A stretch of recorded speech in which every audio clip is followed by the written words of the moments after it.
Hello and welcome to my channel. If you are looking to connect with your tarot deck, then you have come to the right place.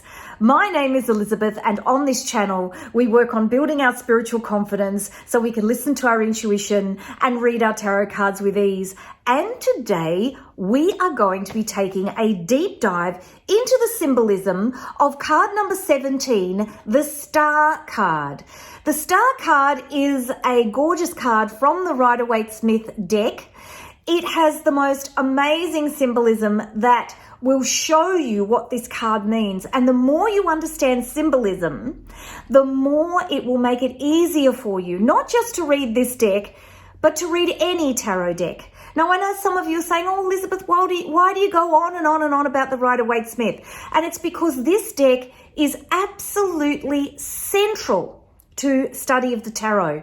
The tarot was a deck that evolved. There are no rules around the tarot. It evolved as a deck that started off as a game. In fact, before that, it started off just as an artistic status symbol. Then it became a game, and then eventually it was used for divination. And so it's something that we need a spot in time that we can use as like a yardstick to help us understand the tarot decks that went before and the tarot decks that have come after the Waite. So there's lots of revolutionary ideas used in this deck that have been borrowed and worked on in decks that have gone after this deck. So if you'd like a deep dive understanding of the Star card, more than just me sitting here telling you what it means, and you'd like to understand a little bit more about numerology, astrology, Kabbalah, color symbolism, and the traditional images on this card, then stay tuned, because I'm going to spin the camera around and I'm going to show you number 17, the Star card. So let's have a look at the Star card. Now, the deck I like to use for these, because it's a little bit bigger, is the Giant Waite deck, which is available in my Etsy shop. And also but you don't have to get that deck. You can also use this deck. And I've got a little tiny baby deck that I love as well. So these are available in my Amazon shop if you're looking for a deck, if you are just starting out learning the tarot. So I'm doing a whole series on these cards, and we are up to card number 17. And this is the Star card. Beautiful, beautiful card of positive energy. So having come from the Tower card, which was all negative energy and throw the baby out with the bathwater and it's catastrophic change, we've come to this calming energy of the Star card. And I have described all of the traditional Golden Dawn symbolism on this particular sheet. And of course, these sheets are available in my Etsy shop if you would like them in a big bundle. So I'll make sure that that link is down in the description box underneath this video. Don't forget to like, subscribe, and hit that notifications bell so you don't miss another one of my uploads. So let's have a look at this Star card. So these are much simpler sheets for those of you starting out, to give you some direction with the symbolism. And these are in far more detail. So if we look at the Star, the Golden Dawn title is the Daughter of the Firmament, Dweller Between the Waters. So what they're talking about there is that this card is about being the water bearer and giving spiritual life to both the spiritual world and the physical world. So being a person who has this beautiful spiritual energy to offer the world, and through that spiritual energy having a great strength about them. So we've got here, the card is numerology 8, which is 1 and 7 add together to make 8. And the other card that we've looked at in the major arcana to do with 8 is strength. So if we look at this and we look at meaning of the card, in the Strength card, we're looking at balance and power, but in a different way. This is about being powerful, but in a compassionate way that enables you to empower somebody else through your strength to manage them and lead them, and in the case of the lion, control them, but not in a way that wields your power in a bullying, controlling, and containing way. In the Star, this is about power balance. This is about finding your center and sharing that spiritual power both with the unconscious and the conscious, or the spiritual and the physical world. Love the number 8. So our timing is Aquarius, which is the element air, and we're looking at dates from January 21 to February 20. So if you were using this card to try and get a sense of when something's going to happen, then that can be useful. In this card in particular, we're looking at the sign of Aquarius, which is the water bearer. So this is a highly creative, Aquarius is a highly creative sign. They have a great love of the world, of people, of the world in general, the spiritual and the physical world, and how that spiritual and physical world can be created and can be enhanced.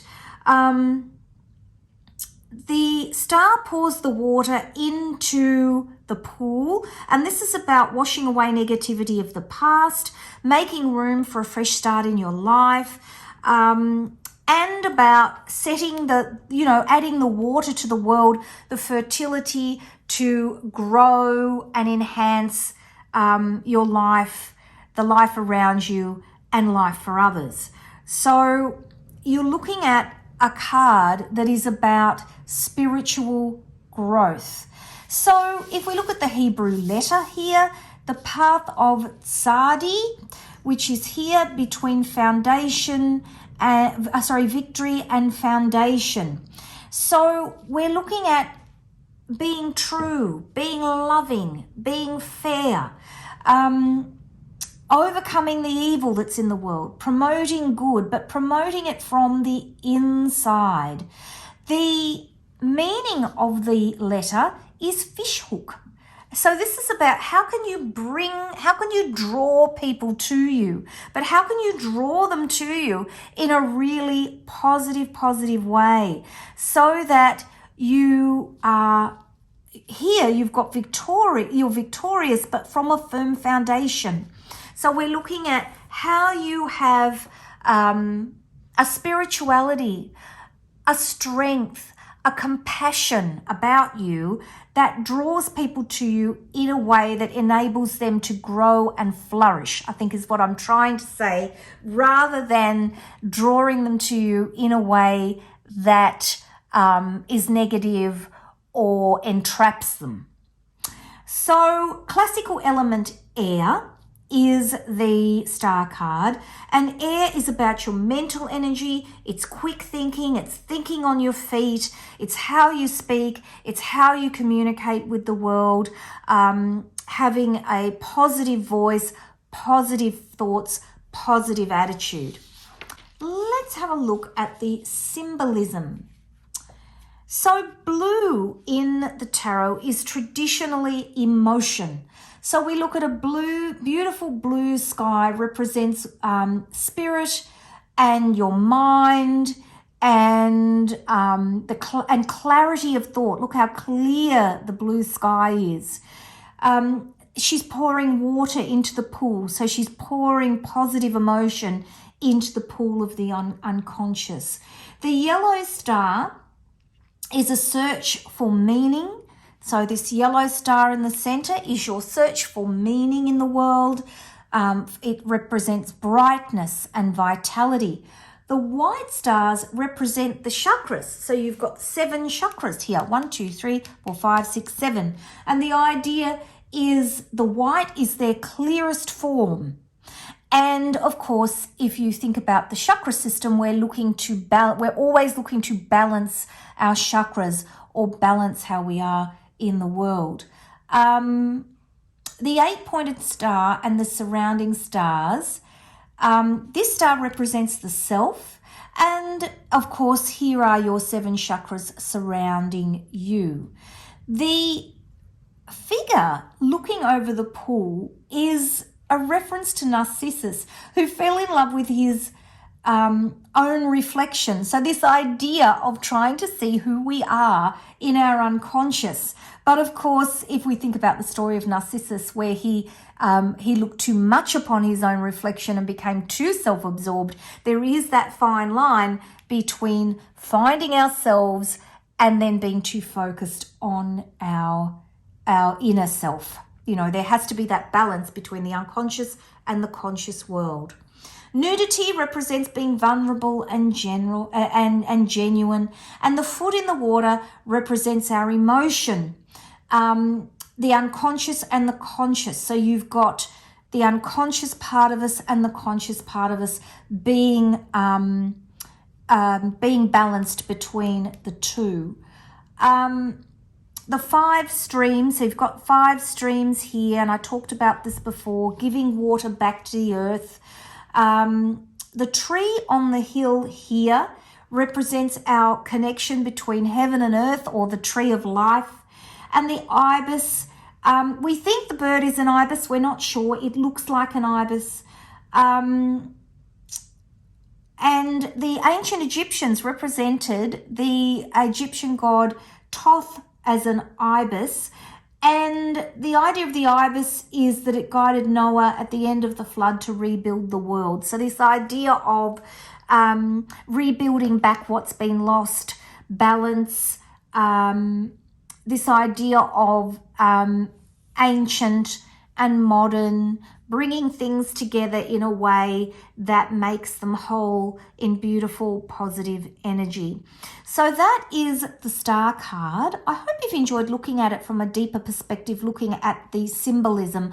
I find looking at the symbolism makes it a lot easier for me to remember the meaning of the card. You can talk about this card from top down as to what it means, but when you look at that deeper symbolism, it really does help.